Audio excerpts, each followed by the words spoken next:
Ang tugatog ng buhay. Kabanata 2251. Sir, ang sakit. Oo. Mukhang medyo malubha.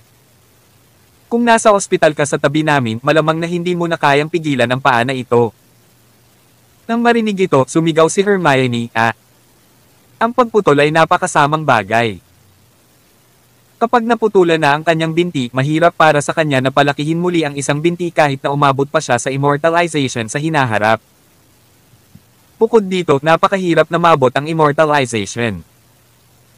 Kaya, imposibleng magtagumpay sa immortalization ng walang paa. Mabuti na lang at nakilala mo ako.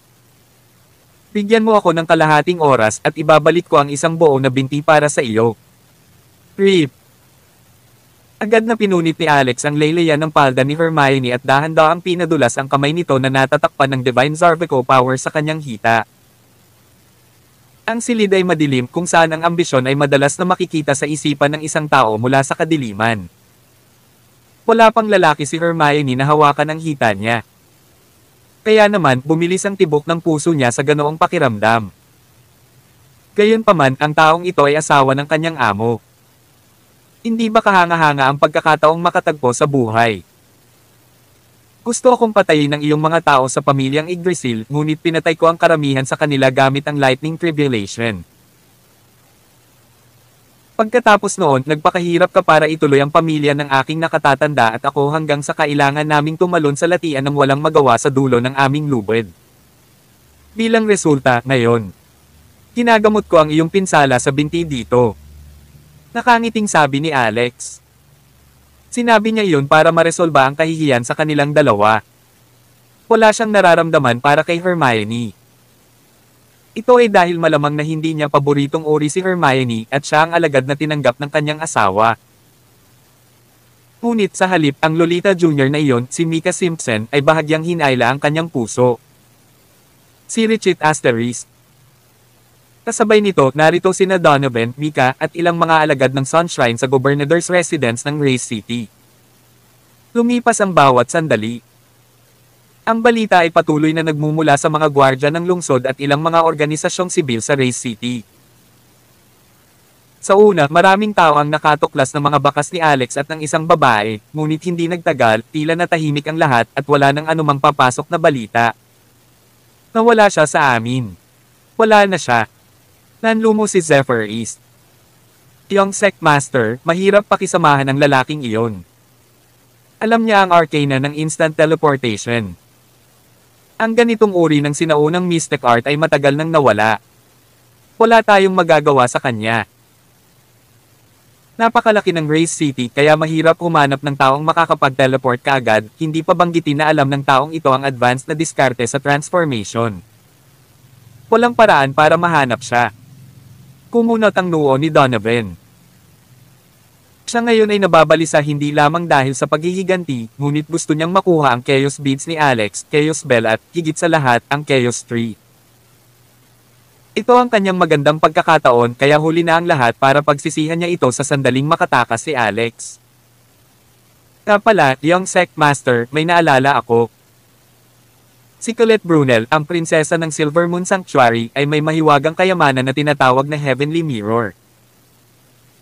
Maaaring iwaksi ng salamin na ito ang mga ilusyon at mga diskarte sa pagbabago.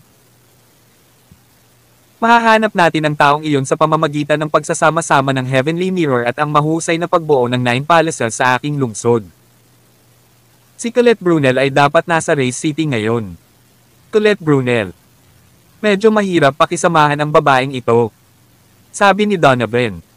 Hindi ganoon kahirap basta. Ang gobernador, si Zephyr, ay bumulong ng ilang salita sa tainga ni Donovan. Mabuti. Nagpasya si Donovan. Dahil sobrang tiwala mo, ibibigay ko sa iyo ang misyon na ito. Si Richie Asterisk. Wham!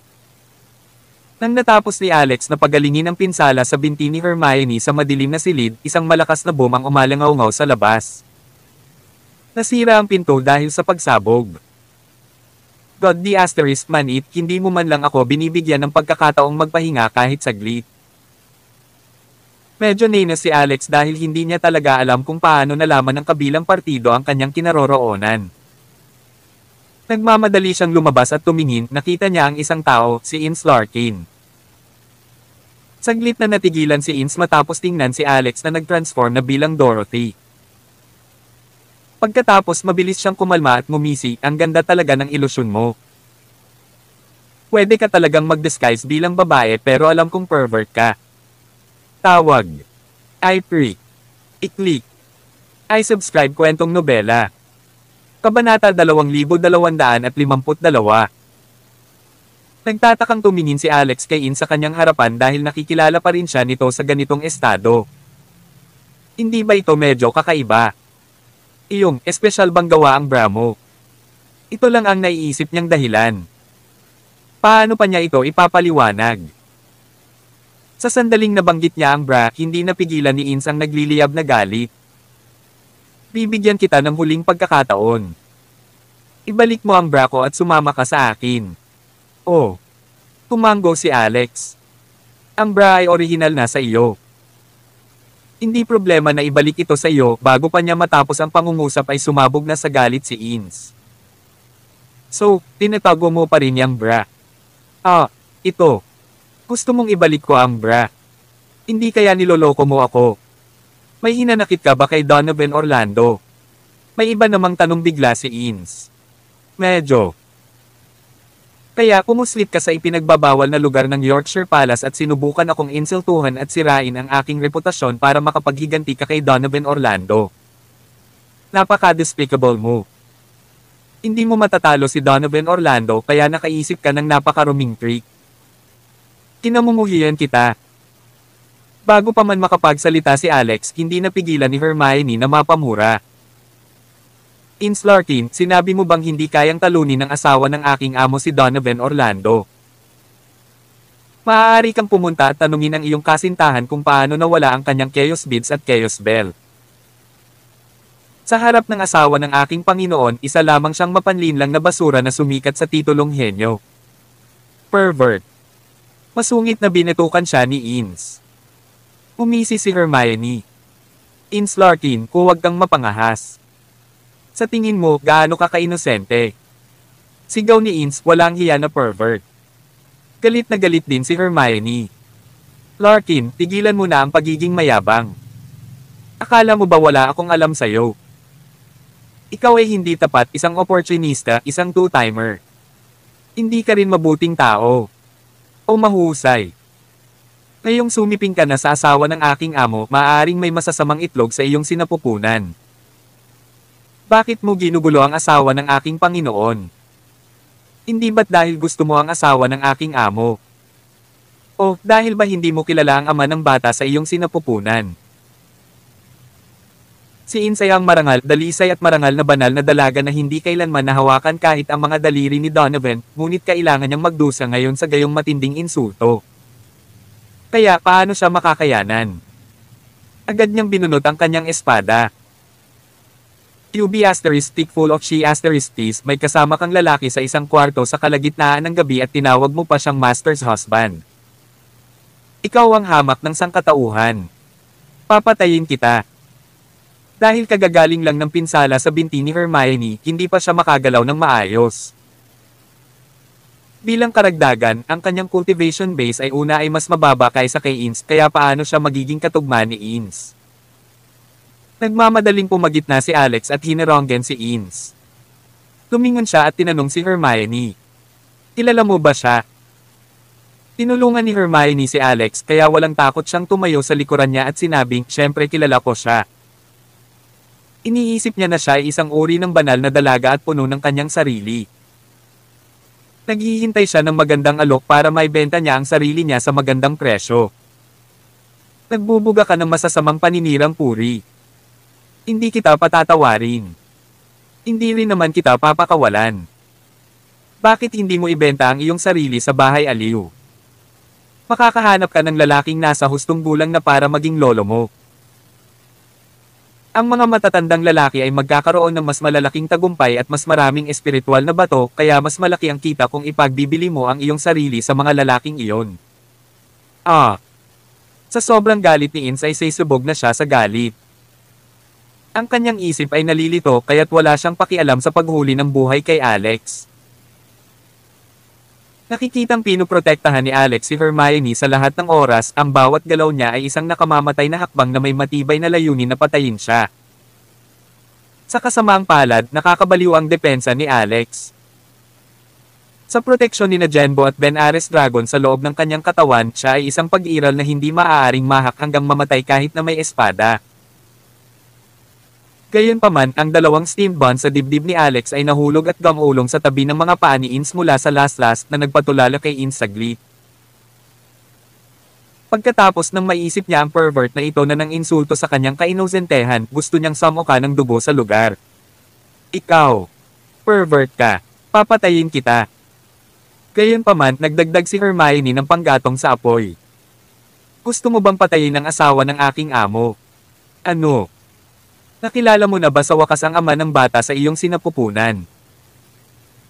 Hindi ba mawawala ng ama ang bata sa iyong sinapupunan kung papatayin mo ang asawa ng aking Panginoon? Kaawa-awa ang batang walang ama. Kung ipagbibili mo ang iyong sarili sa ibang tao sa susunod, kailangang tawagan ng bata ang ibang tao na kanilang stepfather. O, marahil hindi ka makapaghintay na ibenta ang iyong sarili kapag ikaw ay buntis.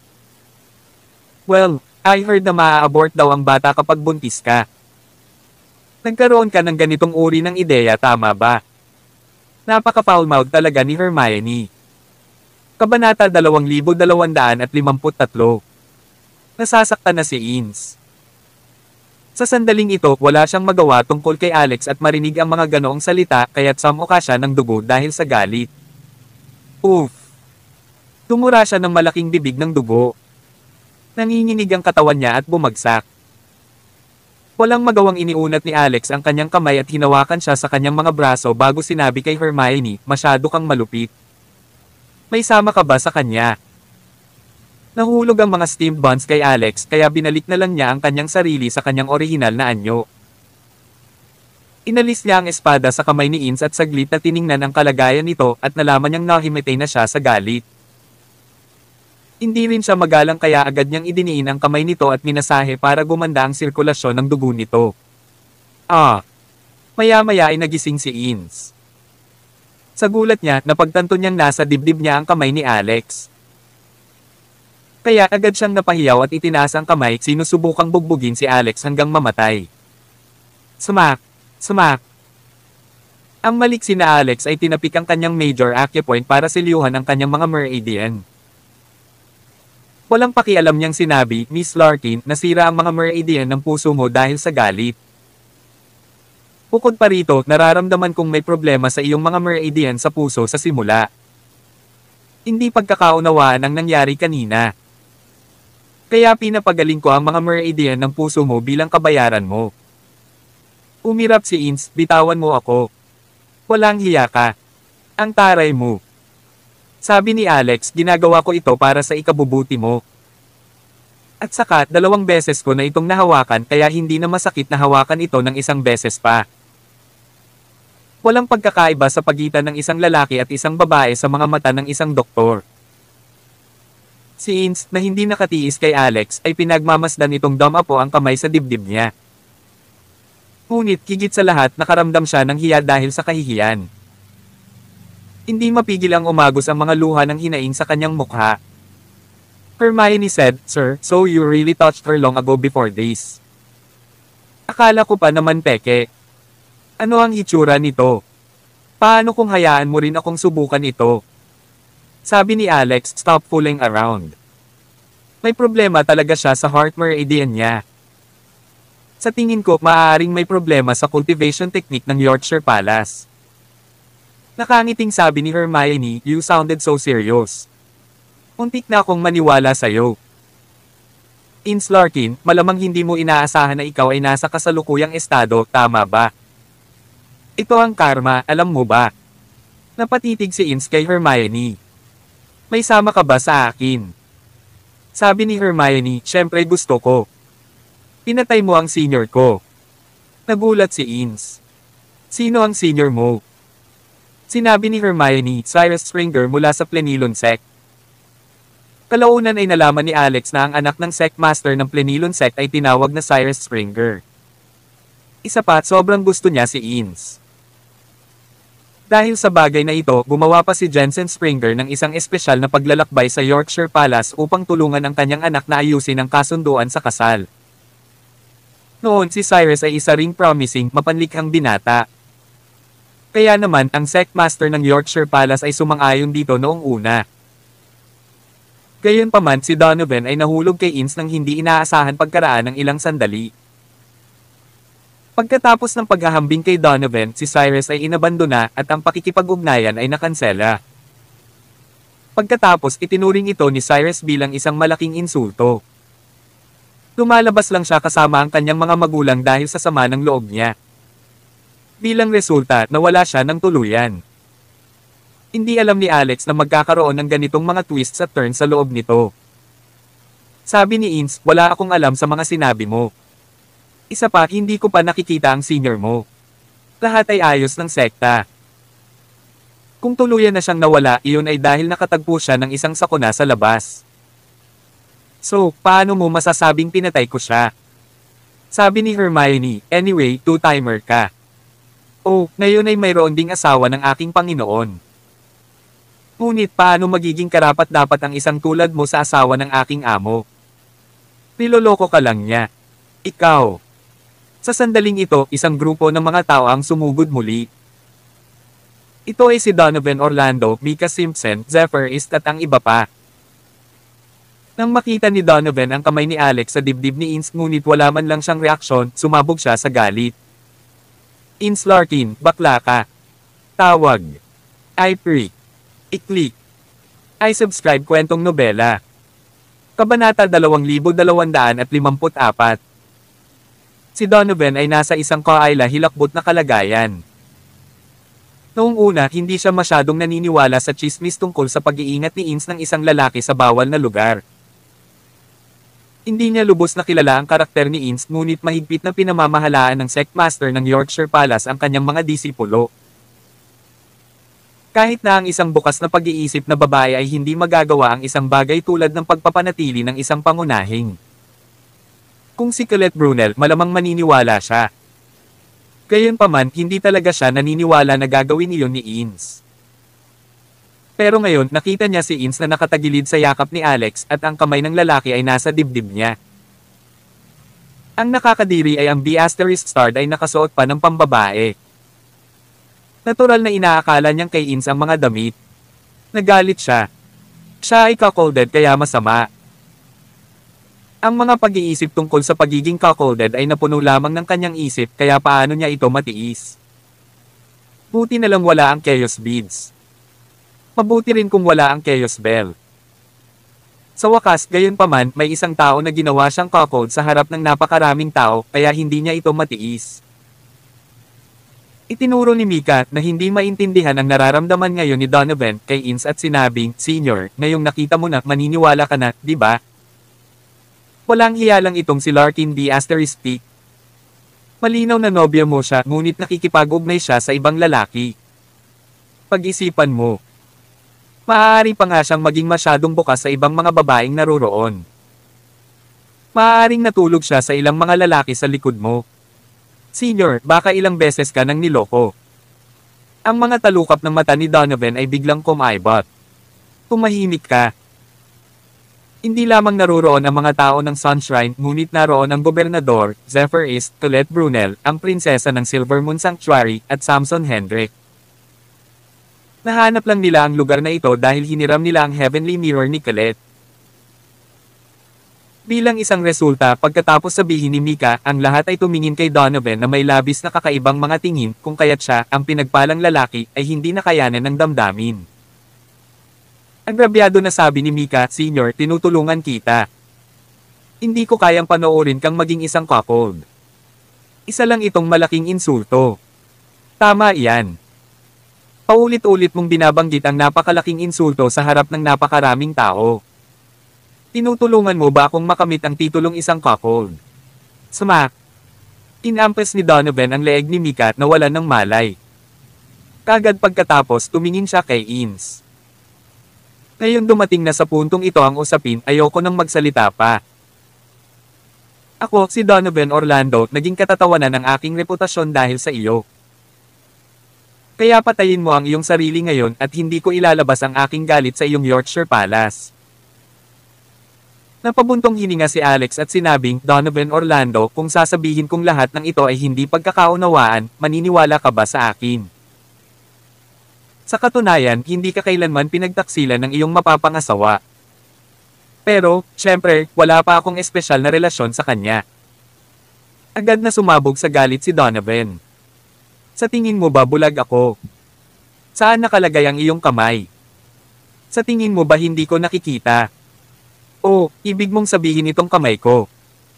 Kapag nagsasalita si Alex, sinadya pa niya itong masahin ng husto. Nakita mo nga, pero mali ang pagkakaintindi mo.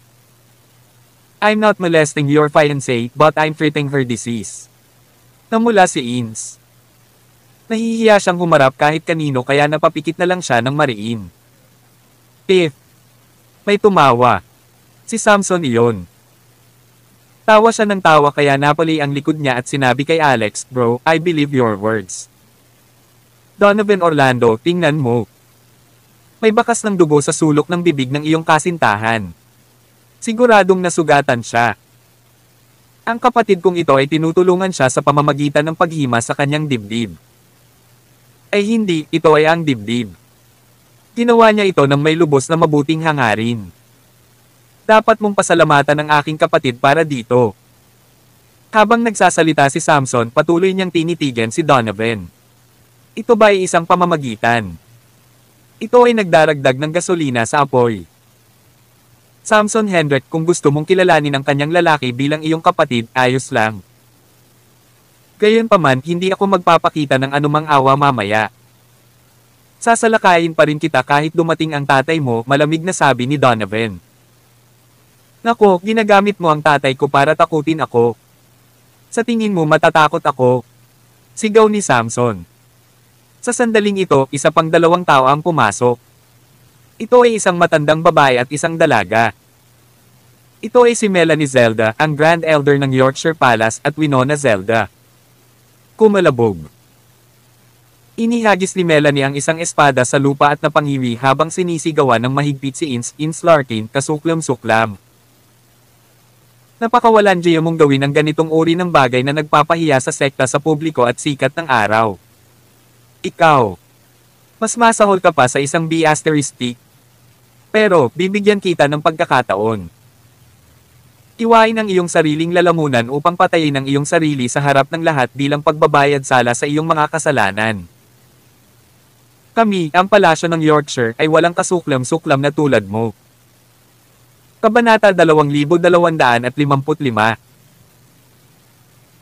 Mula ngayon ako, bilang kinatawan ng Yorkshire Palace, ay nagpapahayag na si Ins Larkin ay aalisin sa kanyang kwalifikasyon bilang ang banal na dalaga na ititiwalag sa Yorkshire Palace magpakailanman, at ang lahat ng kanyang cultivation base ay kukunin. Nang marinig ni Ins ang mga salita ni Melanie, agad na nanlaki ang kanyang mga mata. Nagsimulang tumulo ang luha niya ng sabay-sabay. Grand Elder. Huwag mo akong tawaging Grand Elder. Hindi ka karapat-dapat. Malamig na ngumuso si Winona sa gilid at sinabing, Oh, junior ko. Hindi ko ine-expect na magiging ganito ka pala. Ang galing mo talagang magpanggap at niloko mo pa ang iyong amo. Akala ko ikaw ay dalisay at marangal, ngunit sa katunayan, ikaw ay hamak ng lipunan na mas masahol pa sa isang puta. Napapikit si In sa sakit. Isang death wish ang sumibol sa kanyang isipan. Kinasusuklaman niya sila. Siyempre, kinasusuklaman niya si Alex at ang Diyos. Bakit kailangan nilang pretuhin siya ng ganito? Wala siyang nagawa, ngunit kailangan niyang magdusa ng mga pang-iinsulto na para bang pinagbiro siya ng tadhana. The higher she climbed, the harder she fell. Sa puntong ito, anong uri ng natitirang reputasyon ang kailangan pa niyang ipagpatuloy na mabuhay? Maniwala ka man o hindi, napilitan ako. Iminulat niya ang kanyang mga mata at tila bumubulong sa sarili. Sa sumunod na segundo, tinitigan niya si Alex at sumigaw ng mahigpit, I, Ins Larkin, swear on my life that I shall never let you off the hook. I will fight to the bitter end and haunt you forever as a ghost in ang susunod na buhay at ang buhay pagkatapos nito. Gusto niyang sirain ang sarili. Gayunpaman sa lalong madaling panahon natanto niya na hindi niya kayang sirain ang sarili. Ang kamay ni Alex na nakadikit sa kanyang dibdib ay tinatakan ang lahat ng meridian sa kanyang katawan, kaya't wala siyang ibang nagawa kundi ang magsalita at igalaw ang kanyang bibig at dila. Pagkaraan ng ilang sandali ng pagkatulala, nawala ng boses si Ins at napaiyak sa sakit. Umiling si Alex at sinabing, "Miss Larkin, the truth will speak for itself. Hindi mo kailangang magalit ng labis hanggang sa subukan mong pasabugan ang iyong sarili. Alam mo ba kung anong uri ng pag-uugali ito? Ito ay pagiging irresponsible sa iyong sarili. Ano ang iisipin ng ibang tao kapag namatay ka mamaya? Sasabihin ng iba, tingnan mo, nagpakamatay siya para makatakas sa parusa. Malandi talaga siyang babae. Kung hindi niya ginawa, bakit siya magpapakamatay? Gusto siyang kagatin ni Ins hanggang mamatay. Ikaw, isa kang demonyo." Sinabi ni Melanie, "Kung ayaw mong magpakamatay, ako na mismo ang gagawa." Pagkatapos ay winigayway niya ang kanyang kamay at kinuha ang matalim na espada bago sinubukang saksakin ng espada si Ins. Nang makita iyon ni Ins, hindi siya natakot ngunit tila isang pagpapalaya. Matatapos na ang lahat sa pagkamatay niya. Gayunpaman, hindi pinagbigyan ni Alex ang kanyang hiling. Kumalabog. Isang gintong liwanag ang kumislap. Casual na inilabas ni Alex ang isang mahabang gintong sibat. Ito ang pirasong iniwan ni Athena. Maaaring ito ay isang cetro. Maaaring ito ay isang mahabang sibat. Sa pagbangga, ang espada ni Melanie ay agad na nabasag sa 17 o 18 piraso. Gayunpaman, ang aftershock ng kanyang espada ay hindi mahina. Bagamat nabali na ni Alex ang kanyang espada, isang bumubulusok na aura ng espada ang umatake kay Alex. Agad niyang inalis ang mahabang sibat at hinawakan ang magkabilang kamay ni Ins at Hermione bago lumipad paatros. Wham! Nabangga siya sa isang pader. Noong una, gusto ni Alex na sumibak sa pader para makatakas gamit ang instant teleportation. Gayunpaman, hindi niya inaasahan na may iba pang nakatago sa loob ng pader na ito. Habang sumasabog ang isang masa ng dilaw na liwanag, isang figure ang lumabas sa dingding. Tawag. I-click. I-click. I-subscribe kwentong nobela. Kabanata 2256. Masyadong biglaan ang hitsura ng figure. Hindi ito inaasahan ng lahat kaya't hindi sila agad nakapag-react dito. Pinasan pa ni Alex ang hirap. Ang mas kakaiba ay dumaan lang ang figure sa katawan ni Alex pagkatapos lumabas sa dingding. Hindi siya nagkamali tungkol dito. Ito ay hindi isang tunay na tao ngunit isang multo. Ang sumunod na segundo, isang guwang, ethereal na boses ang umalangaw-ngaw sa karamihan. Sino ang nagpapasok sa iyo sa aking bahay upang guluhin ang aking kapayapaan? Boses iyon ng matandang lalaki. Habang nakaharap si Alex sa likod ng multo ng matanda, hindi niya makita ng malinaw ang kanyang harapan at nagulat lamang siya. Pagkatapos gayunpaman, isang bolt out of the blue ang tila tumama sa gobernador ng Race City na nakatayo sa tapat ng multo pagkatapos malinaw na tingnan ang hitsura ng multo. Hindi nagtagal, hindi niya naiwasang mapaluhod. Thud. Nakakaparinig ang tunog ng pagluhod. Pagkatapos nagpatira pa siya. Queen. Senior Queen, hindi namin alam na ito ang tirahan mo. Please. Patawarin mo kami. Aalis na kami ngayon din. Aalis kami agad. Hindi kilala ni Alex si Zephyr East. Siyempre, hindi gaanong naramdaman ni Alex ang pagluhod niya sa isang multo ng biglaan. Ngunit hindi nagtagal, nakita niya ang Grand Elder ng Yorkshire Palace, si Melanie Zelda, na lumuhad ng may paggalang din. Ginagalang ni Senior Queen Melanie Zelda, ang dakilang elder ng Yorkshire Palace, si Senior. Kung sinabing puppet lang si Zephyr na ipinakilala ng Sunshrine, iba ang ibig sabihin ng pagluhod ni Melanie. Ipinahiwatig nito na ang multo ng matanda sa harap ng kanilang mga mata ay kumakatawan sa isang napakalakas na pagkakakilanlan. Gayunpaman, hindi kilala ng iba ang matanda maliban kay Zephyr at Melanie. Ito. Sino ang lalaking ito? Hindi ko rin alam, I never have the impression of this guy. Siya ay dapat na isang taong pambihirang magpaluhod kay Gobernador East, tama ba? Nakasimangot si Alex habang nakatingin sa multo. Gayunpaman, hindi siya masyadong nag-aalala. Nakita na niya ang omnipotent big shot tulad ng true martial sovereign at undead queen, kaya bakit siya matatakot sa multo ng isang matandang nakakulong sa isang sira-sirang bahay ng Race City? Sa sandaling ito, si Hermione ay nakipag-usap ng palihim kay Alex. Sir, itong matandang ito ang may-ari ng bahay. Siyempre, matagal na tayo dito pero bakit hindi siya nagpakita noon? Dati. Marahil hindi ako nabangga sa pader na ito dati kaya hindi ko nabala ang kanyang pag-atras. Sagot ni Alex. Tumingin siya sa multo na ngayon ay curious din siya tungkol sa makapangyarihang pinanggalingan ng matanda sa pagpapaluhod sa Grand Elder ng Yorkshire Palace. Kung hindi, kinuha niya ang mga tao at tumakas sa pamamagitan ng instant teleportation. Mahinang sinabi ng matanda, hindi ko inaasahan na may makakaalala sa aking apelyido. Muntik ko nang makalimutan. Sa sandaling ito, hinayla ni Melanie si Winona sa gilid ng kanyang mga braso ng malakas at hinimok sa mahinang boses. Winona, lumuhod ka at magpatira pa sa harap ni Senior Queen. Nagatubili si Winona. Sinong Senior Queen siya? Hindi ko nga siya kilala. At saka, hindi ito tao. Isa lang itong multo. Pangatlong Great Aunt, ikaw pa rin ang Grand Elder ng Yorkshire Palace. Karapat-dapat ba siyang lumuhod sa harap niya? Nang marinig ito, namutla si Melanie at agad na pinagalitan, shut up. Samantala, dahan-dahan ang sinabi ng multo ng matanda, ang oras ay walang hanggan at ang buhay ay limitado. Sa katunayan, ang isang matandang tulad ko ay dapat na matagal nang namatay. Gayunpaman, bigla niyang iniba ang paksa.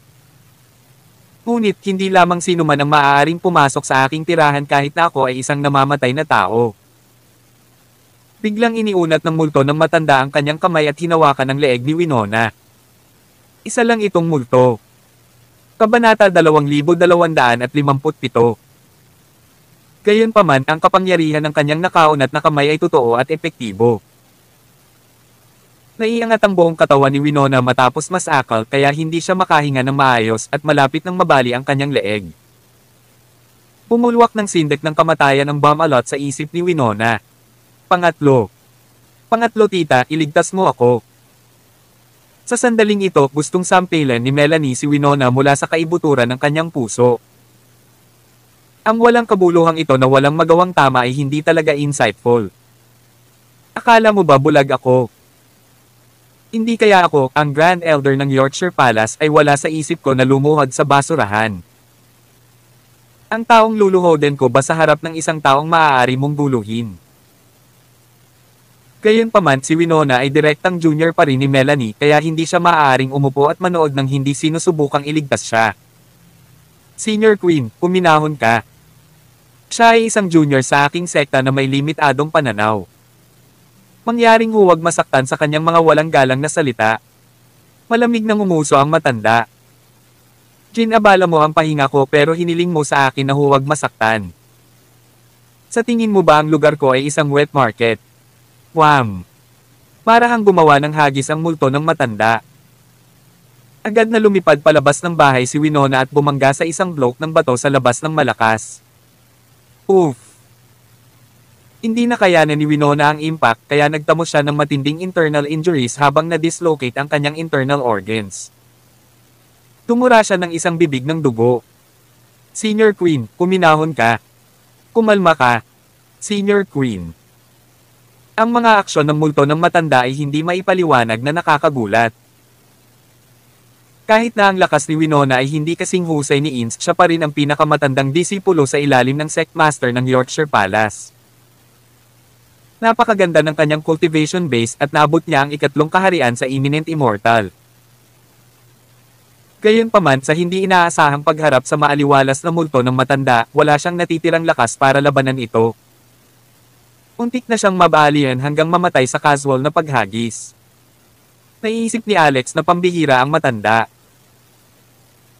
Samantala, naramdaman ni Donovan, Samson, Colette at ng iba pa ang pag-freeze ng kanilang dugo dahil hindi nila inaasahan na ang isang multo ay magiging napakalakas. Isa pa, casual lang siyang gumalaw. Ano ang mangyayari kung ilalabas niya ang kanyang ultimate move? Senior, ayaw naming pumasok sa bahay mo. Nandito tayo para maghanap ng tao. Sabi ng isang alagad ng Sunshrine. Tapos tinuro niya sina Alex, Ince at Hermione. Tingnan mo, itong tatlong tao.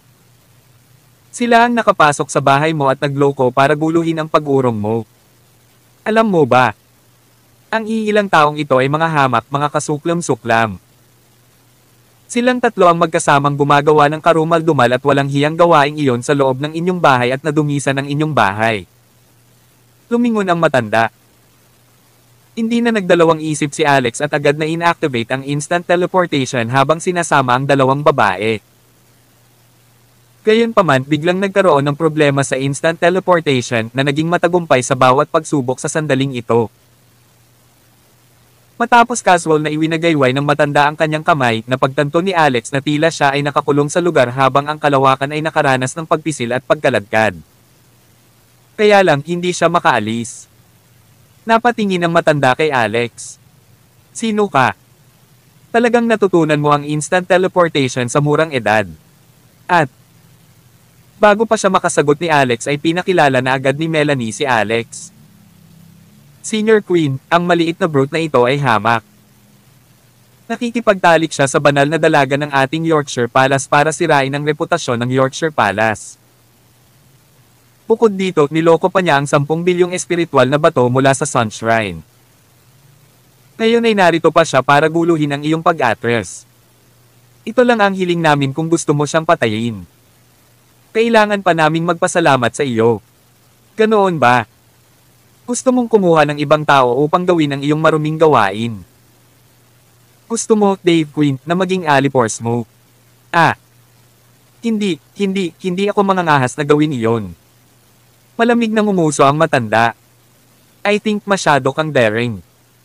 Wala nang reputasyon sa iyong Yorkshire Palace noong nakaraan. Mawawala ka rin. Isang bugzone ng nakakatakot na aura ang sumabog at agad na bumalot kay Melanie bago siya itinaboy palabas. Sabay bulalas ni Colette, ikaw si Dave Queen. Isa ka sa 2.5 nakaligtas mula sa Pompeii Fairyland pagkatapos pumasok sa sinaunang larangan ng digmaan. Ikaw. Hindi ka ba namatay noong nakaraan?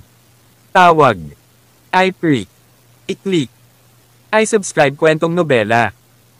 Kabanata 2258. Ano? Siya si Dave Queen. Ang Sectmaster ng Pompeii Fairyland 2 milenyo na ang nakalipas.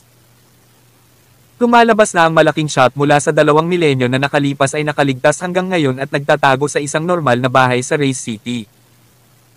Natigilan ang karamihan sa hindi makapaniwala. Sa wakas ay naunawaan din ni Alex ang pagkakakilanlan ng multo ng matanda sa harap ng kanyang mga mata. Dati, narinig niya ang pagpapakilala ni Abdel Osoro na ang malalaking putok mula sa mga super sect ay nagdala ng libu-libong mga disipulo sa 100,000 milya Misty Swamp upang hanapin ang sinaunang larangan ng digmaan. Ngunit sa huli, 2.5 tao lamang ang nakalabas na buhay. Ang kalahating tao ay ang baliw. Sa kabilang banda, ang 2 hindi nasaktan na tao ay namatay hindi nagtagal pagkatapos lumabas. Ngayon, ang lalaking nagngangalang Dave Queen sa harap ng kanyang mga mata ay tila siya ang nababalitang namatay. Ito ang tunay na immortal. Scram! Malamig na sigaw ni Dave. Si Zephyr ang pinakamabilis na kumilos at hindi nang ahas na magkaroon ng kahit katiting na pakiramdam ng paghihiganti. Siya ang unang bumangon at tumakas sa bahay. Matapos malinaw na makilala ni Donovan at ng iba pa ang pagkakakilanlan ng multo, hindi rin sila nang ahas na manatili doon dahil maaari silang maghiganti kay Alex anumang oras. Bukod dito, hindi naisip ni Donovan na magiging matalinong agawin ang Chaos Beads, Chaos Bell at lalo na ang Chaos Tree sa harap ni Dave. Ang karamihan ng tao na sumugod na galit lahat ay tumakas at nawala sa isang kisap mata. Samantala, napagtanto ni Alex na siya ay nasa isang kahabag-habag na kalagayan. Sa kanyang pagtataka, hindi siya makagalaw kahit kailan habang nakakulong doon. Si Richit Asterisk. Matapos tumakbo palabas ng bahay, nakahinga ng maluwag sina Zephyr, Donovan, at iba pa. Ito ay pareho kahit para kay Samson at Colette. Hanggang ngayon lang nila naramdaman na sarili nila ang kanilang buhay. Kay nako. Talagang nakaranas kami ng isang maalamat na big shot. Iyan ay isang tunay na immortal. Hindi ko akalain na nasaktan natin ang isang tunay na buhay na immortal. Sa kabaligtaran, isa ng malaking pagpapala ang mabuhay ngayon. Lahat ng ito ay sinisisi kay Ins Larkin at sa kanyang kaibigan. Wala silang ibang pinuntahan kundi pumunta sa lugar para sa pag-uurong ni Dave Quinn. This isn't the way, even if they have a death wish. By the way, mukhang hindi pa sila lumabas. Natatakot akong patay na sila sa loob. Habang nag-uusap ang kausap, lumapit sina Melanie at Winona. Sinabi ni Melanie kay Donovan, "Young Sectmaster Orlando, kinakatawan ko ang Yorkshire Palace para mag-alok sa iyo ng paumanhin sa usapin tungkol kay Ins Larkin." Ang kasuklam-suklam na ito, si Ins Larkin, ay masama ang loob sa pamamagitan ng pag-asa sa pabor ng Sectmaster. Huwag na natin siyang pag-usapan. Hayaan mong ipakilala kita. Tinatawag siyang Winona Zelda at isa ring alagad ng aming sekta. First rate siya anuman ang kanyang karakter at tampok ng mukha. Siya ay hindi mabilang na beses na mas mahusay kaysa kay Ins Larkin. Sa tingin ko kapag nakansela ang pakikipag-ugnayan ni Young Sectmaster Orlando, sa halip ay masisira ang iyong reputasyon. Kaya, bakit hindi mo palitan ang kasosyo ng pakikipag-ugnayan kay Winona Zelda? Ano sa tingin mo? Napatingin ang lahat kay Winona. Lahat sila ay mga taong may kaunawan. Sa pagpapabeya sa karakter, ang mga facial features at figure ni Zelda ay mas mababa ng 2 o 3 tier kumpara kay Ins. Sila ay hindi sa parehong antas sa lahat. Gayunpaman, nagsinungaling si Melanie sa pamamagitan ng kanyang mga ngipin. Agad na kumunot ang noo ni Donovan pagkatapos tumingin kay Winona. Ang isang babae na tulad ni Winona ay isang dosenang kung kaya't kahit sinong hilahin palabas ng mga babaeng nakapila para pakasalan siya ay matatalo si Winona. Paano niya siya nagustuhan? Samantala, bumilis ang tibok ng puso ni Winona nang makita niyang nakatingin sa kanya si Donovan. Pakiramdam niya ay natagpuan na niya ang kanyang Mr. Right at tanging isang pinagpalang babaeng tulad niya ang magiging karapat-dapat kay Donovan. Kaya paano magiging karapat-dapat sa kanya ang isang asong tulad ni Ins? Dahil dito, malamig na ngumuso si Donovan. Sa tingin mo ba ako, si Donovan Orlando, ay isang silungan ng basura? Maaari bang tumakbo na lang ang sinuman upang tumugma sa akin? Sa tingin mo ba siya ay karapat-dapat? Pag wala. Tungkol sa usapin kay Ins Larkin, hindi ko ito papakawalan ng ganito kadali. Ako mismo ang pupunta sa iyong Yorkshire Palace para humingi ng hustisya. Kabanata 2259. Whoosh! Namutla agad ang mukha ni Winona. Sa kanyang pagtataka, inilarawan siya ni Donovan bilang basura. Ito ay masyadong hindi patas. Si Richit Asterisk. Sa silid, si Hermione ay sobrang pagod kaya dali-dali siyang nakipag-usap kay Alex sa pamamagitan ng Divine Sense. Sir, mag-isip ng paraan dali. Ayoko pang mamatay dito. Medyo bata pa ako at gusto kong gampanan ang aking tungkulin bilang anak sa aking amo. Gayunpaman, ang kapangyarihang humadlang sa kanila ay puno ng makapangyarihang kapangyarihan ng mga batas. Ito ay isang true immortal na pamamaraan.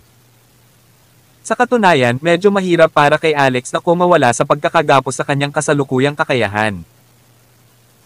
Kung ikukumpara sa kinakabahang si Hermione, si Ins ay tila sobrang kalmado. Tinitigan niya si Alex nang may matinding galit at tumawa na parang baliw. B****, it serves you right. Sinira mo ako at ngayon ay mamamatay ka. Ito ay karma. Tandaan, huwag maging lalaki at maging babae ka lang sa susunod mong buhay. Naguguluhan si Alex. Bakit gusto mo akong maging babae? Dinura ni Ins ng laway si Alex at marahas na sinabi para matingnan mo ang iyong sarili araw-araw hanggang sa mamatay ka.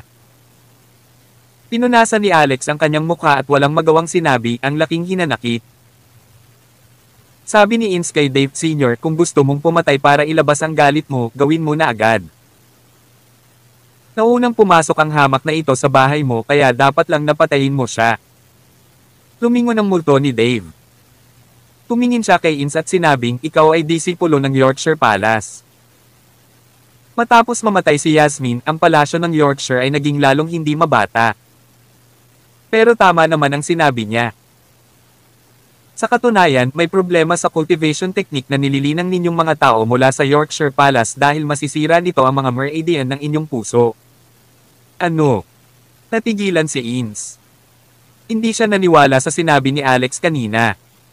Pero sinabi na rin ni Dave. Dahil big shot siya sa ganoong katayuan, hindi na siya umabot sa paggawa ng ganitong klaseng biro sa kanya. Gayunpaman, mas ikinagulat niya ang sinabi ni Dave pagkatapos. Brat, isa ka sa Divine Medicine Sect. Hindi ko inaasahan na makikita ko pa rin ang Ultimate Book of Medicine sa mga natitirang taon ko. Nagamot mo ng lubusan ang problema ng kanyang mga meridian sa puso sa napakaikling panahon. Tanging ang sining ni Zarveco ng Divine Medicine Sect ang makakagawa niyan. So, ngayon lang talaga ginagamot nitong pervert ang sakit ko. At saka, isa siya sa kahit anong Divine Medicine Sect at nagulat pa si Dave. Pero bakit hindi niya narinig ang tatlong salitang Divine Medicine Sect? Medyo nagulat din si Alex. Nang makuha niya ang Ultimate Book of Medicine, binanggit ng kanyang ninuno na tinawag siyang isang uri ng Diyos ng medisina. Tulad ng para sa Divine Medicine Sect. Hindi kaya may ganoong sekta. Senior, naramdaman mo na kami sa oras na pumasok kami sa bahay na ito, tama ba? Nakangiting sabi ni Alex, may kailangan ba si Senior sa tulong ko? Kung titingnan mo ang kalagayan ng iyong multo, malinaw na hindi ganoon kagaling ang kalagayan ni Senior. Oh, manalangin sabihin. Paano ako hindi okay? Ang iyong kaluluwa ay hindi matatag na walang natitirang habang buhay. Kaya, Senior, marahil ay nakulong ka sa loob ng bahay na ito at hindi na makaalis, tama ba? Hahaha. Tumawa si Dave. Good brat, tagapagmana ka ng Divine Medicine Sect. Itinago ko ito ng husto, ngunit makikita mo ito sa isang sulyap. Speaking of which, ang aking Pompey Fairyland ay kilala sa iyong Divine Medicine Sect. Mayroong malalim na koneksyon sa pagitan ng aming dalawang sekta. Sundan mo ako. Sa sinabi ni Dave, binitawan niya ang pagkakagapos kay Alex. Pagkatapos naglakad siya sa isang tiyak na direksyon. Saglit na nag-alinlangan si Alex at sumunod sa kanya. Samantala, humagulgol si Ins sa kanyang isipan. Tapos na ako para. So, siya at ang pervert na ito ay nasa iisang team. Tawag. I-freak. I-click. I-subscribe kwentong nobela. Kabanata 2260 na po. Hindi kalakihan ang bahay na ito. Gayunpaman, sinundan ni Alex ang multo ni Dave at lumakad patungo sa isang regular na pader. Pero, noon, alam niyang may iba pang nakatago rito. Whoosh! Isang anino ang kumislap. Sinundan siya ni Alex at sabay na nawala sa dingding.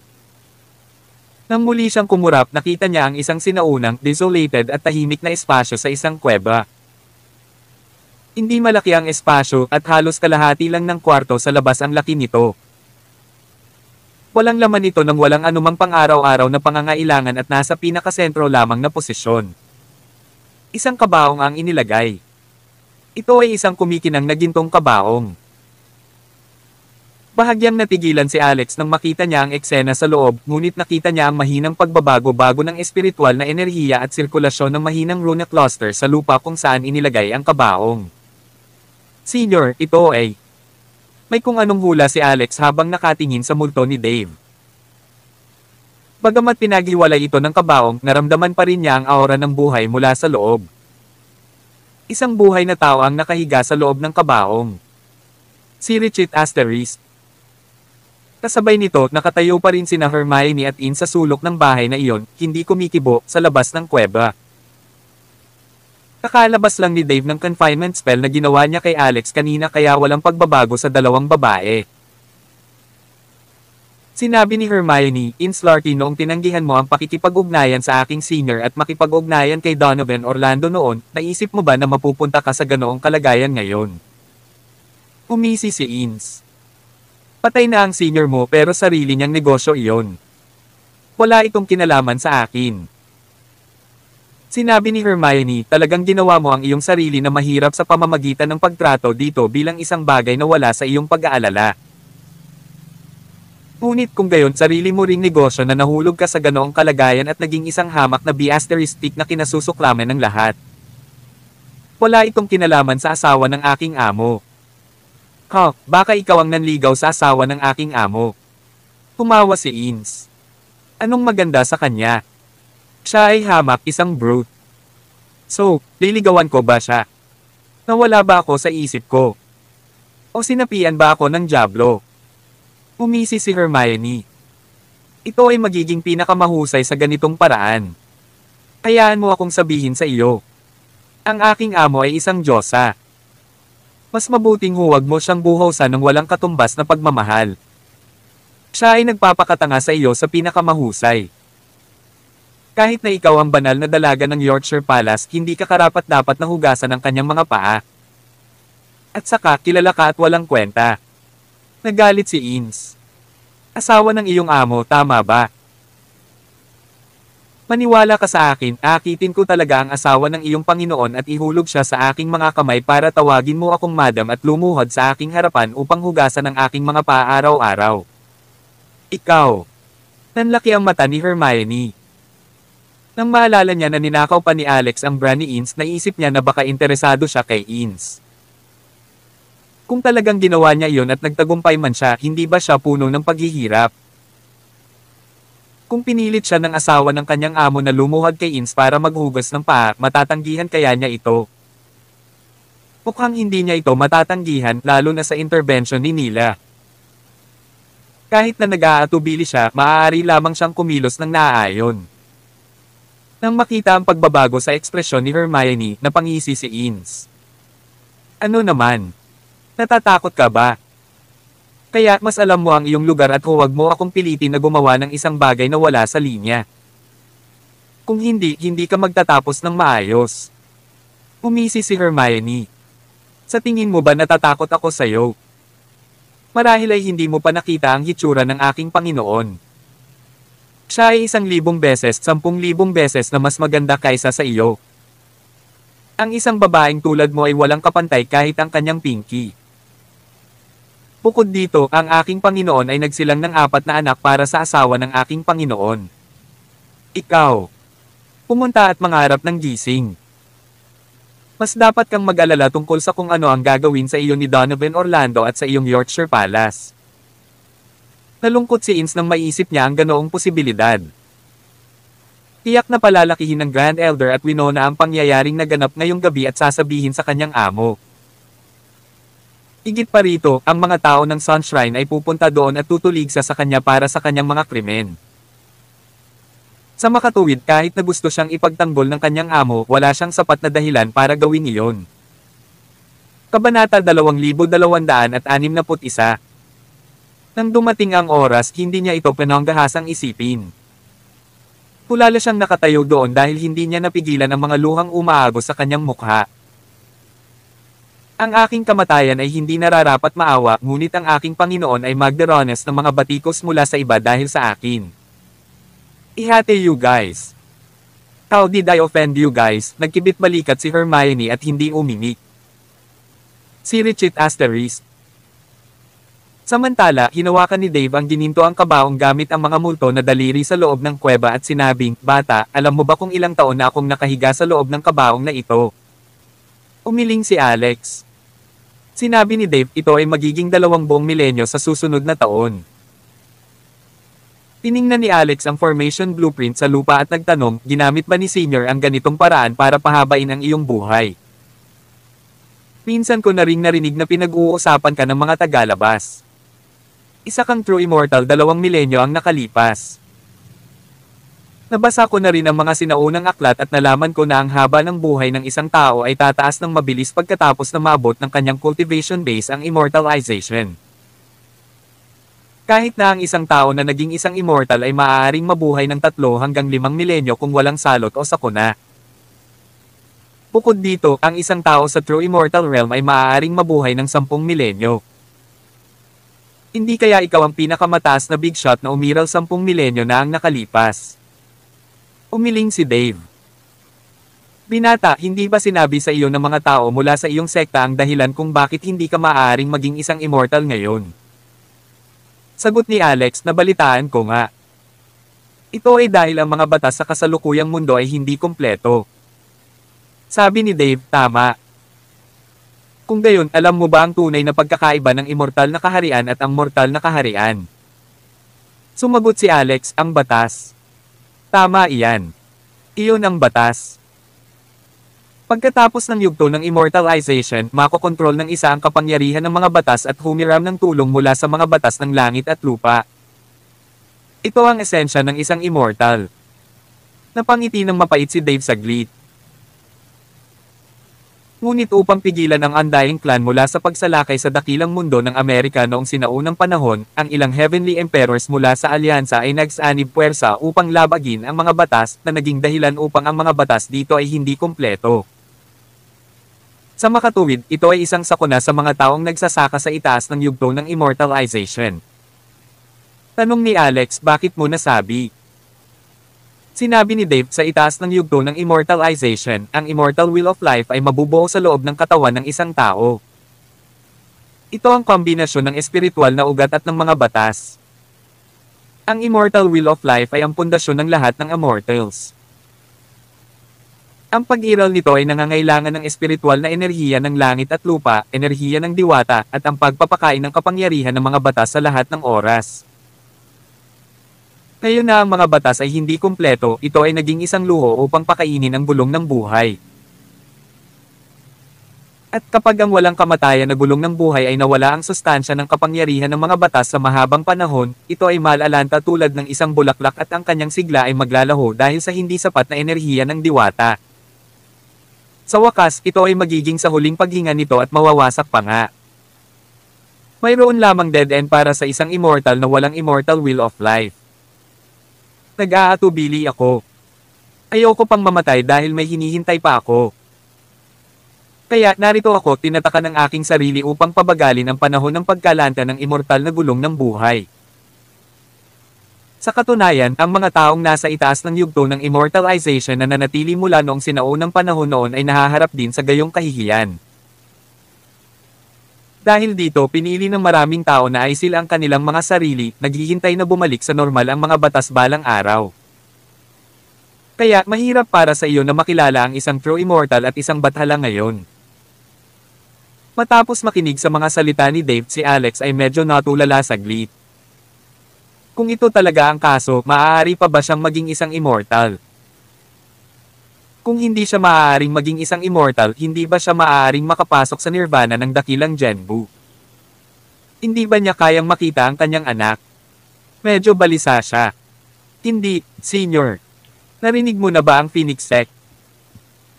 Ayon sa alamat, kapag pumasok ka sa Phoenix Sect Sanctuary, magkakaroon ng kumpletong mga batas doon at maaari kang maging isang immortal.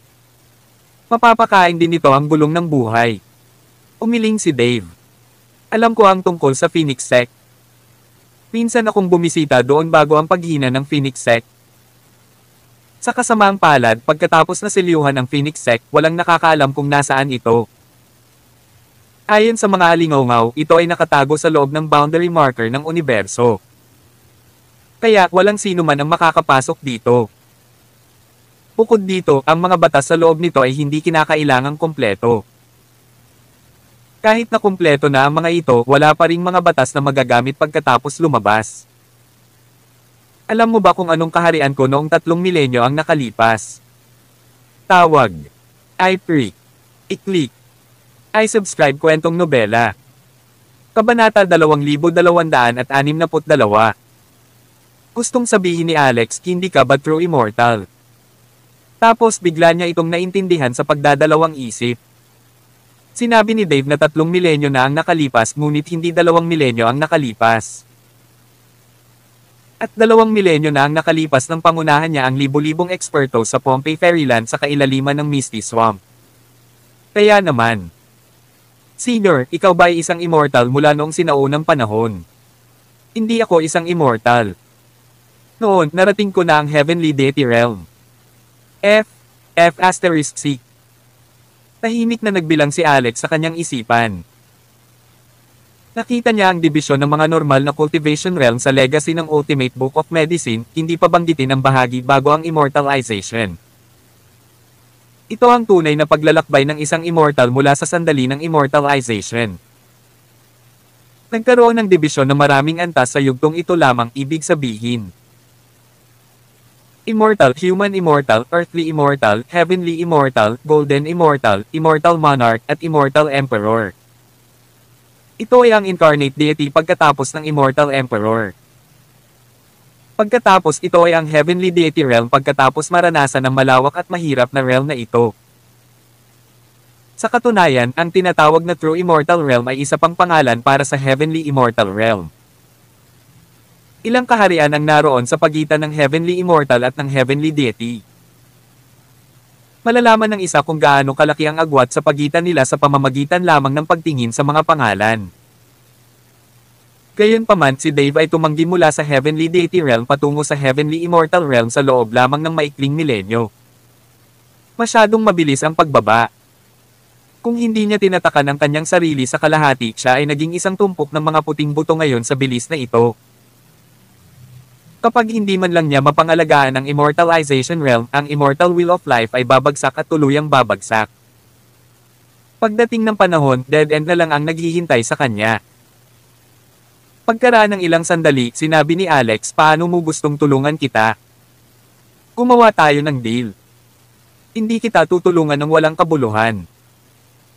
Sabi ni Dave, may panahon din ba kung saan kayong mga tao sa Divine Medicine Sect ay mga kumikita? Umuso si Alex. Gusto mo tulungan kita? Baka gusto mong tulungan kita ng libre. Masasabi kong hindi maganda ang iyong sitwasyon sa isang sulyap kaya malamang na hindi rin madaling magbigay ng tulong sa iyo. Ito ay hindi madali para sa sinuman ngayon.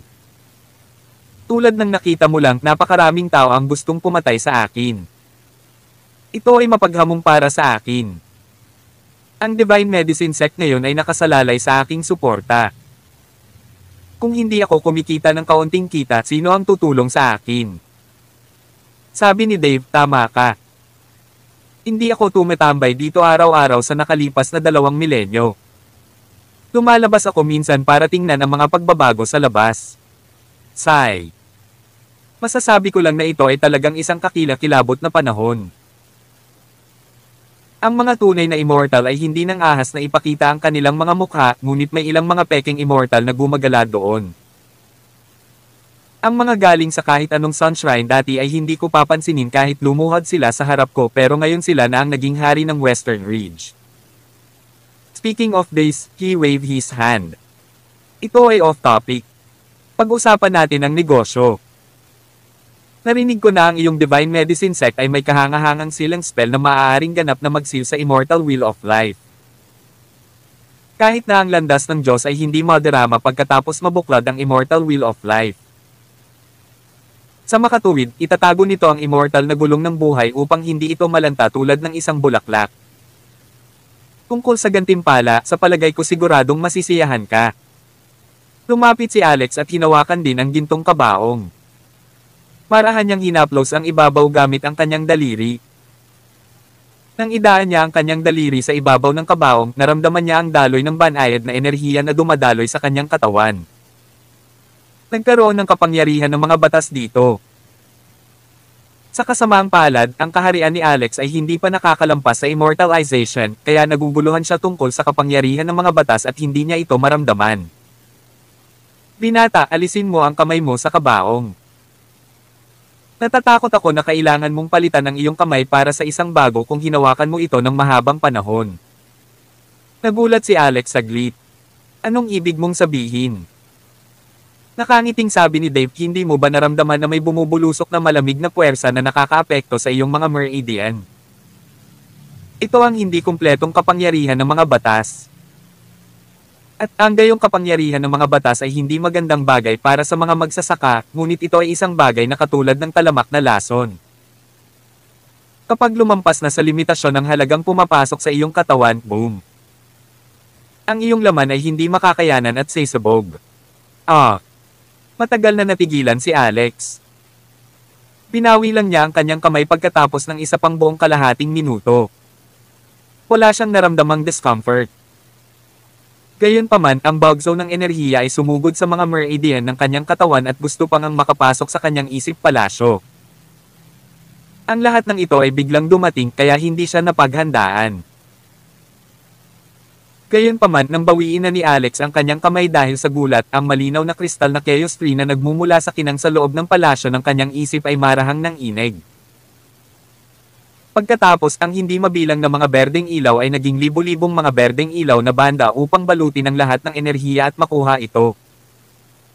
Kabanata 2263. Nakaramdam nga siya ng bahagyang discomfort sa kanyang katawan kanina, ngunit nawala ito sa bug zone ng usok. Kaya naman, ang kasalukuyang chaos tree ay nagtataglay ng paraan upang dalisayan ang hindi kumpletong kapangyarihan ng mga batas.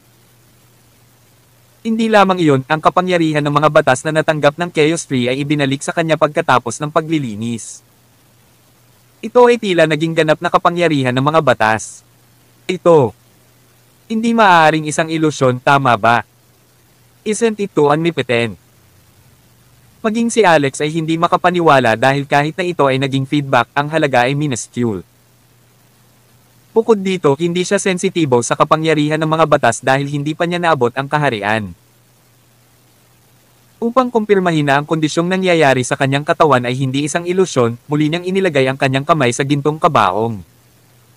Sa pagkakataong ito, hindi lang daliri.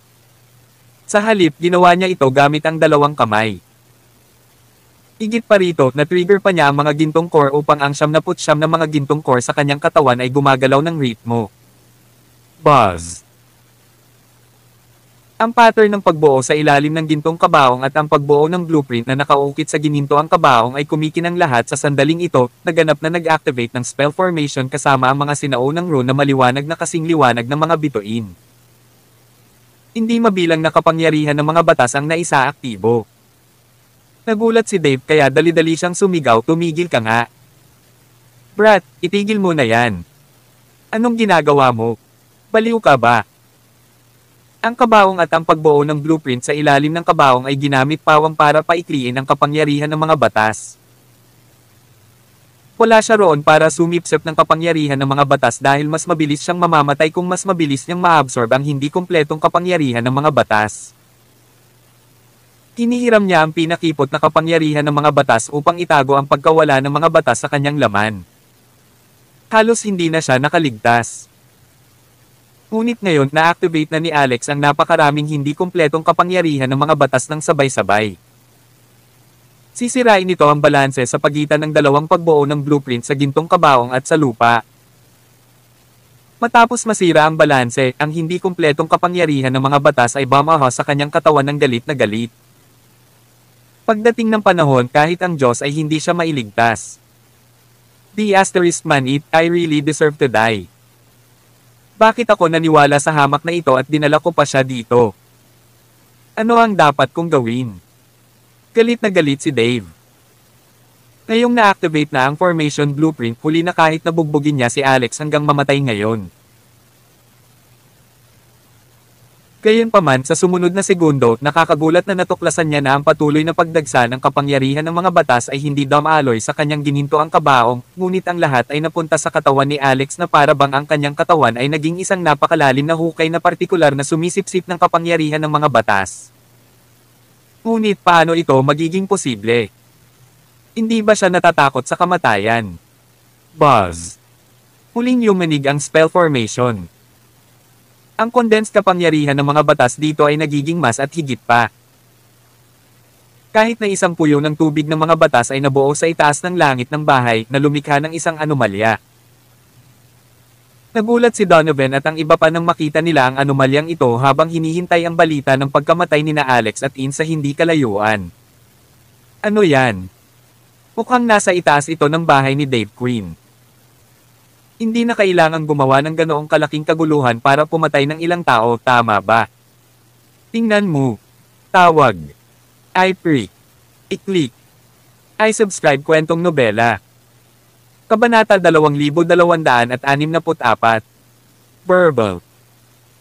Umaagos na parang tubig ang umalangaw-ngaw sa bahay ni Dave at lumalakas ang tunog. Maya-maya parang paparating na alon ng tubig at pag-agos ng tubig. Ano ang tunog na iyon? May tide ba? May pagtaas ng tubig sa Race City. Parehong nagulat sina Hermione at Ins dahil hindi nila maisip kung saan nanggaling ang tunog. Pagkatapos naramdaman pa nila ang isang uri ng pamimilit sa pagitan ng langit at lupa ng malapitan, na para bang nasa gitna sila ng tsunami na may milyon-milyong patuloy na tidal wave na dumidiin sa kanila. Sinasakal sila nito at halos madurog ang lahat ng buto sa kanilang katawan. Iyon ang direksyon na pinuntahan nila. Anong nangyari sa kanila doon? Si Richie Asterisk. Natigilan si Dave nang si Alex ay nakatayo pa rin doon na maayos pagkatapos ng walang katapusang kapangyarihan ng mga batas na sumugod sa kanyang katawan na parang ayos lang. Pulong niya sa sarili, imposible. Paano ito posible? Siya ay isang makapangyarihang heavenly deity supreme na sapilitang ginawang isang heavenly immortal. Ngayon siya ay emosyonal na hindi matatag at malapit nang mawala sa kanyang isip dahil sa solong aksyon ni Alex. Gayunpaman, ito ang katotohanan.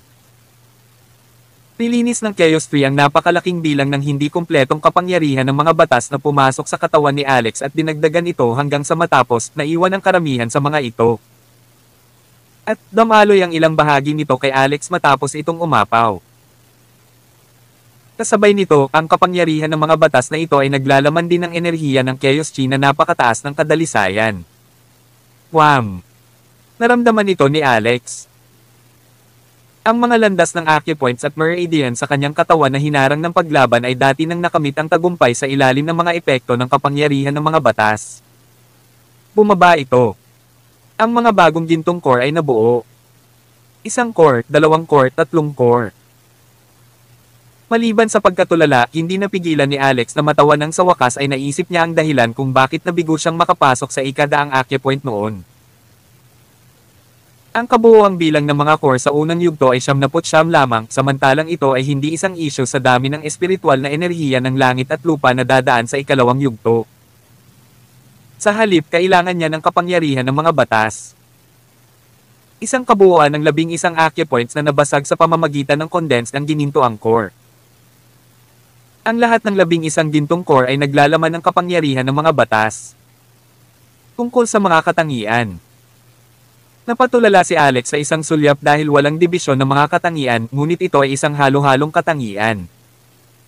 Ito ay isang assortment na may kaunting lahat. Ito. Ano ang silbi nito? Parang lahat ng uri ng dumi, durog na bato, bakal, at dumi ay nahalo sa bigas. Kaya paano niya ito nahawakan? Walang paraan na mahawakan niya ito. Ang 11 acupoint ay parang 11 bituin. Naramdaman niya ang bigat ng mga ito. Nakakamangha. Sa kanyang sorpresa, ang mga ginintoang core ay nagtataglay ng timbang. Sa sandaling ito, huminto rin sa wakas ang pag-agos ng kapangyarihan ng mga batas. Tumingin sa ibaba si Alex, nakita na lamang nito na ang runic formation blueprint sa ilalim ng gintong kabaong ay nabasag dahil hindi nito nakayanan ang pagsabog mula sa napakalaking daloy ng kapangyarihan ng mga batas. Sorry sa pagsira ng formation blueprint mo dito. Babayaran kita mamaya.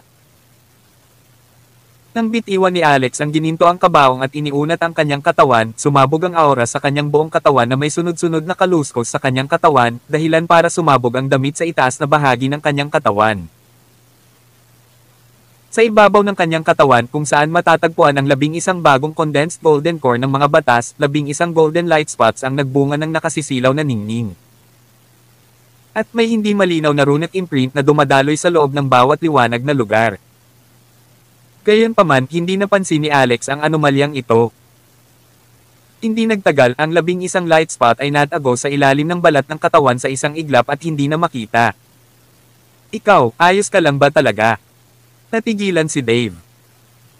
Paano maa-absorb at matutunaw ng isang ordinaryong tao ang napakalaking kapangyarihan ng mga batas?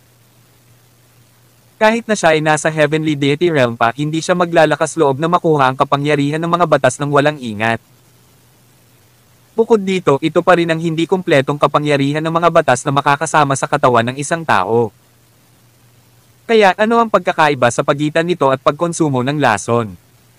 Ayos lang ako. Ano kayang nangyari sa akin? Pero tingnan mo, ayos lang ako. Napangiti si Alex sa sobrang ganda ng mod. Bagamat hindi niya alam kung ano ang magiging epekto ng lahat ng gininto ang core na may halo-halong mga katangian, palaging isang magandang bagay na makakalusot siya sa mga bagong acupoint. Kung hindi, ang kanyang paglilinang ay tumama sa isang bottleneck. Kabanata 2265. Iniunat ng multo ni Dave ang isang kamay, dumidiin kay Alex. Gayunpaman, hindi pinayagan ni Alex na hawakan siya ni Dave at bahagyang umiling para makaiwas kay Dave. Bagamat sinabi ng taong ito na may koneksyon sina Alex at Pompey Fairyland, hindi alam ni Alex kung iyon ang aktwal na kaso. Pagkatapos ng lahat, ito ay ang Heavenly Immortal sa katotohanan. Nakahiga man ang kanyang pangunahing katawan sa loob ng kabaong, hindi na ito magandang bagay kapag nadiskubre ni Alex ang napakaraming sikreto. Senior, gusto mo bang ikaw na mismo ang magbukas ng kabaong? O, dapat ba kitang bigyan ng kamay? Tanong ni Alex. Mas mabuting ako na mismo ang gumawa. Ang multo ni Dave ay nanginginig at nawala sa lugar. Hindi nagtagal, dahan-dahang nabuksan ang takip ng gintong kabaong at isang napakarilag. Umupo ang binata mula sa loob. Kung titignan ang hitsura ng mukha na iyon, siya ay 17 o 18 taong gulang na may mahabang buhok na itim na buhok at walang ni isang kulubot sa kanyang mukha. Ito, natigilan si Alex. Ito ay masyadong bata, tama. Senior, sa iyo ba talaga ang laman na ito? Si Alex ay seryosong nag-alinlangan kung ang matanda ay nakahanap ng katawan ng iba upang siya ay muling magkatawang tao sa katawan ng taong iyon. Nang lumabas si Dave sa gintong kabaong, tila napansin niya ang pagdududa ni Alex. Kaya sinabi niya, alam ko kung ano ang iniisip mo. Huwag mag-alala. Ito talaga ang pangunahing katawan ko. Kapag naabot na ng cultivation base ng isang tao ang Heavenly Immortal Realm, makakamit niya ang walang hanggang kabataan. Ang aking orihinal na hitsura ay titigil sa 18 taong gulang magpakailanman. Ito.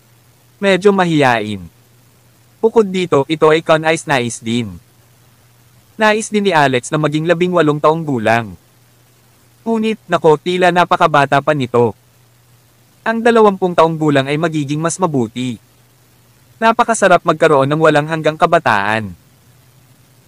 Sa sandaling ito, nagpatuloy si Dave, tingnan, nararamdaman ko na ang aking immortal will of life ay unti-unting nauubos ang aking habang buhay at patuloy akong nawawala ng lakas ng diwata. Whoosh! Inilabas ni Dave ang kanyang immortal will of life sa isang maikling sandali. Ito ay isang kahangahangang bagay.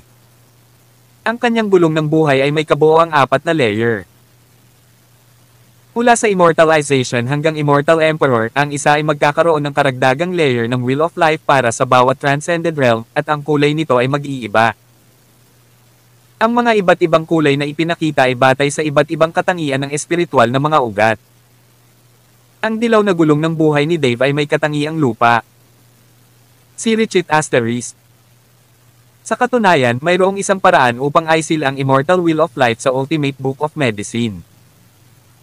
Ito ay kilala bilang ang Forbidden Life of Zarbeco sa Ultimate Book of Medicine. Kakainin nito ang esensya ng dugo ng caster. Gayunpaman, ang gantimpala na inaalok ni Dave ay disente at nagpakilos kay Alex, ito ay isang airship. Tiyak na hindi ito ang spaceship na ginawa sa pamamagitan ng modernong teknolohiya, ngunit ang isang espiritual na airship ay nangangailangan ng mga espiritual na bato upang manyobrahin. Nang makuha ni Alex ang pamana ng Ultimate Book of Medicine, nakakita na siya ng maraming pang-araw-araw na eksena ng mundo ng paglilinang. Nakakita na rin siya ng ganoong airship, ngunit medyo nakakabigla para sa kanya na masaksihan ito ng sarili niyang mga mata. Tinataka ni Alex ang Immortal Will of Life ni Dave makalipas ang kalahating oras. Hindi ito kumpleto at hindi rin mapipigilan ang pagkaubos ng Immortal Will of Life sa 100%, ngunit mas maganda ito kumpara sa dati. Nakakuha si Alex ng storage ring na naglalaman ng airship. Natapos ang deal. Hindi hiniling ni Dave kay Alex na bayaran ang pagbuo ng blueprint sa ilalim ng kabaong, ngunit iniwan niya ang kuwebe tirahan ng walang pasensya at nawala sa isang kisap mata. Napatingin si Alex sa gintong kabaong. Sa bandang huli hindi niya ito inalis at umalis na rin sa kuweba.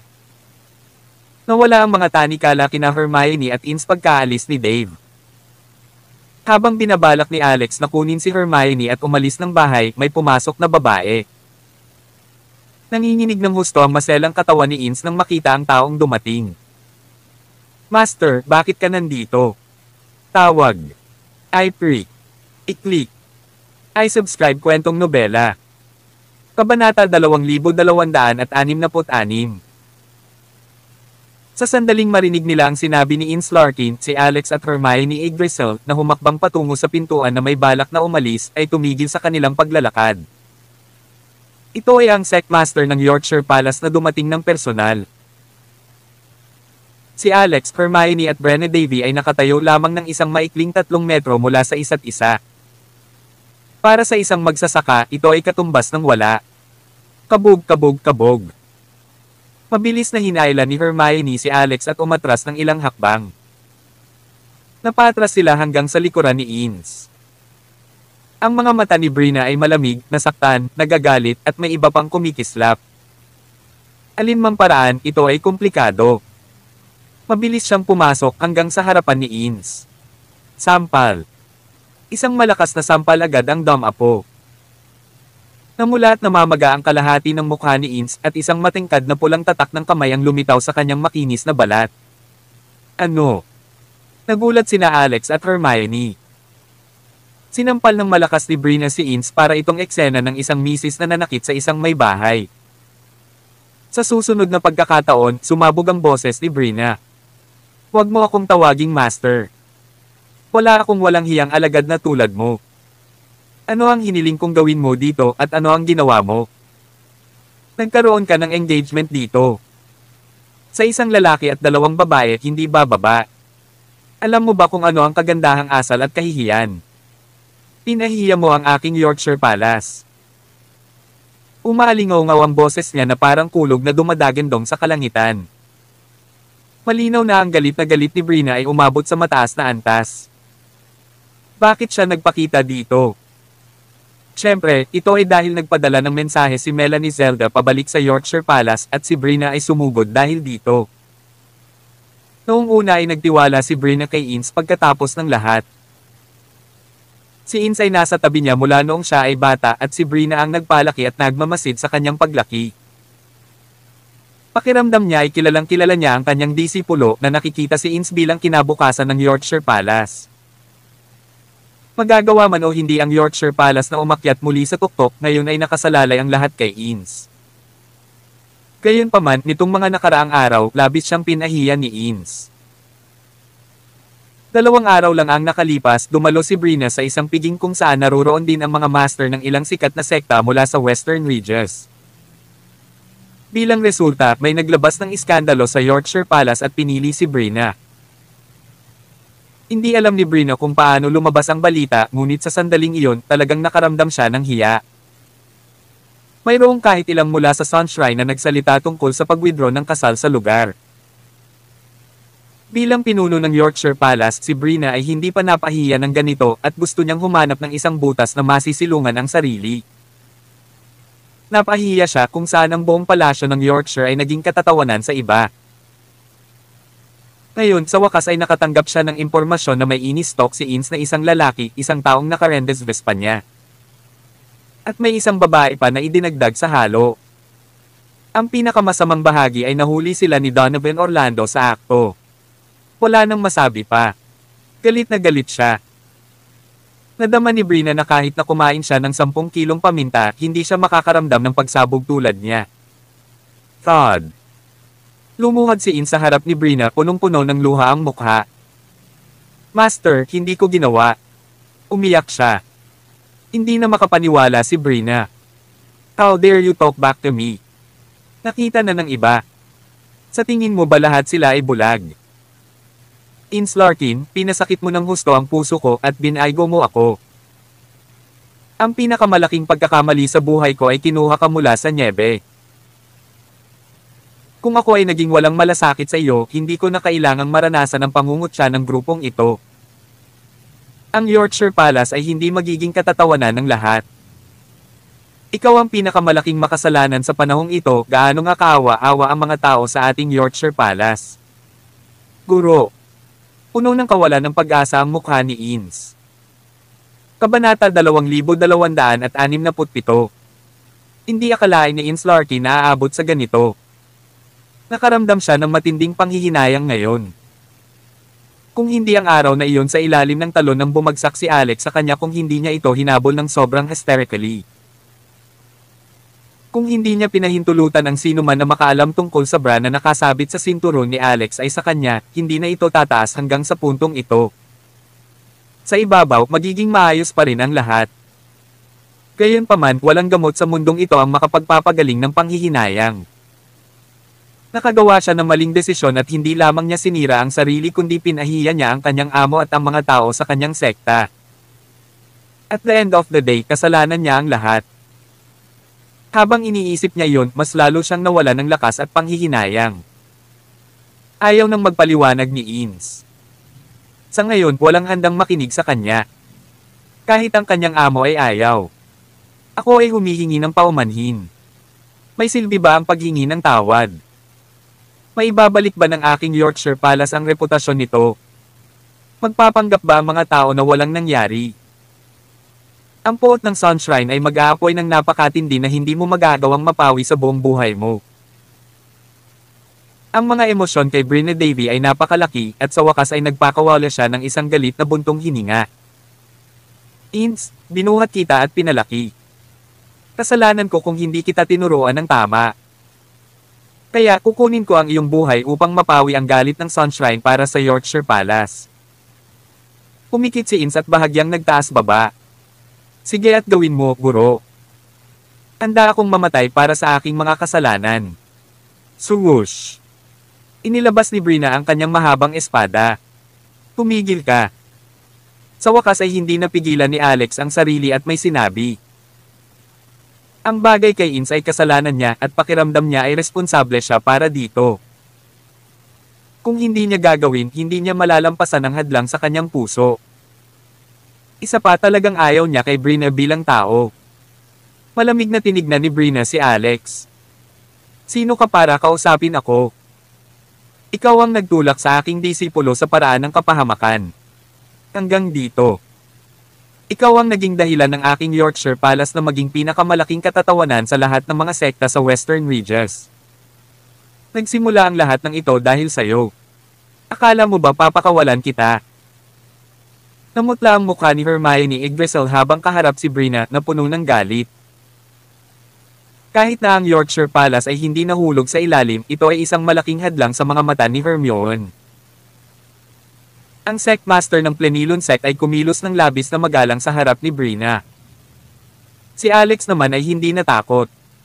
Hindi siya sumang-ayon. Alam ko na ngayon kung bakit nahulog ang Yorkshire Palace sa ganoong estado. Ang lahat ng ito ay salamat sa isang duwag, nagseserbisyo sa sarili na Sect Master na tulad mo. Para mapawi ang galit ng ibang sekta, sinubukan mo talagang patayin ang sarili mong disipulo. Tumahimik ka. Sa tingin mo ba hindi kita papatayin ngayon? Ungol ni Brina habang nakataas ang espada at itinutok kay Alex. Nagkibit balikat si Alex. Gusto ko pa ring sabihin. Ano ngayon? Ang sabi mo ay heartbroken ka na para bang mahal na mahal mo ang iyong alagad. Ang mismong katotohanan ay hindi mo. Mahal mo lamang ang iyong sarili at pinapaypayan mo ang apoy ng iyong sariling kakuhan. Ikaw ay egoistic at makasarili. Naniniwala ka ba talaga sa mga salita ng iba?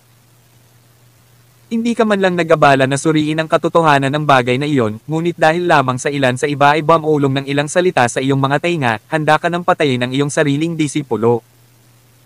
Hindi ka naniniwala at ikaw ay duwag at mahina. Hindi ka maglakas loob na lumaban ng husto sa Sunshrine at mas gugustuhin mong isakripisyo ang sarili mong disipulo. Isa kang duwag. Sa Yorkshire Palace sa iyong mga kamay, ito ay mamamatay balang araw. Sigaw ni Brina. Makasalanang hayop, papatayin kita. Sa kanyang galit siya ay pumutok ng buong lakas at sinaksak ang kanyang espada sa puso ni Alex, kumikilos ng kasing bilis ng kidlat. Whoosh! Nadama ni Alex ang isang seryosong banta sa kanyang buhay sa sandaling iyon. At sa loob ng kanyang katawan, ang 11 gintong ubod ng mga batas na nabuo ay marahas na nanginginig at nagmamadaling lumabas mula sa kinaroroonan nito sa kanyang acupoints. May mga malabong simbolo ang dumadaloy dito at misteryosong inayos nito ang kanilang mga sarili na namamahagi sa ibabaw ng katawan ni Alex na bumubuo ng sinaunang nagliliwanag na porma sayon. Lumakas ang kapangyarihan ng mga batas. Agad itong kumulot at lumipad patungo sa mahabang espada ni Brina. Till then.